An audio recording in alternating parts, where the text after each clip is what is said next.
Good evening. Thank you for joining us. I'm Craig O'Neill. Denise Middleton has the night off. On April 27th, a tornado destroyed downtown Vilonia, wiping out many homes and businesses.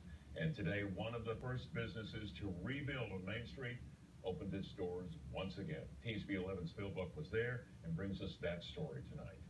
Well, Craig, Tommy and Susan Bates not only lost their business in that April 27th tornado, they also lost their home.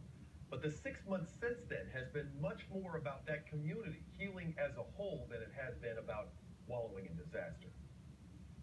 How's it feel to be sitting here right now?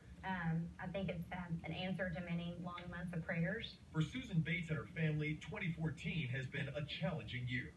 I tell people all the time, I go, 2014 will always be what happened, where'd that year go? Susan and her husband Tommy had their clinic in Vilonia open for just over a year before a tornado wiped out Main Street along with their home and their business.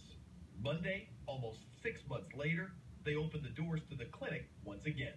I think everybody's encouraged to see things are kind of going, hey, we're not down and out. You know, we're not struck out. We're still coming back. Well, this is one of the first businesses here in downtown to rebuild and reopen its doors since the storm. But that said, Main Street here in downtown Vilonia still has a long way to come back. In fact, just next door is a car wash that was demolished in the storm and still is that way now close to 6 months later. We've been told by several people in the community that it's encouraging to them to see businesses building back, and we're blessed to be the first business that we know of to open our doors again. And so hopefully it's encouraging to the community that we're coming back. And while the Bates family still does not have a home of their own, having the business back on its feet gives them a sense of home that no house ever could.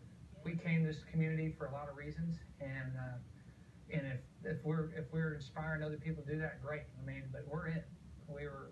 We came to be in, and even after the storm, we're here. You know, we don't plan on going anywhere. And we're here to stay, no matter what. This is home, and we're going to be here.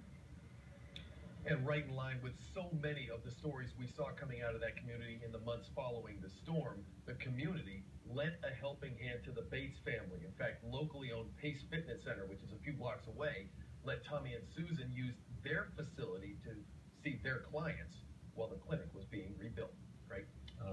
Phil, thank you. It's amazing. Nearly 6 months after the storm, communities are still working to clean and rebuild, and we here at TSB11 will be taking part in a special cleanup day in Mayflower and Vilonia this weekend, all a part of National Make a Difference Day. We encourage anyone who's available and able to come out, come join us. We'll start the cleanup Saturday morning, 9 o'clock. Hope to see you there.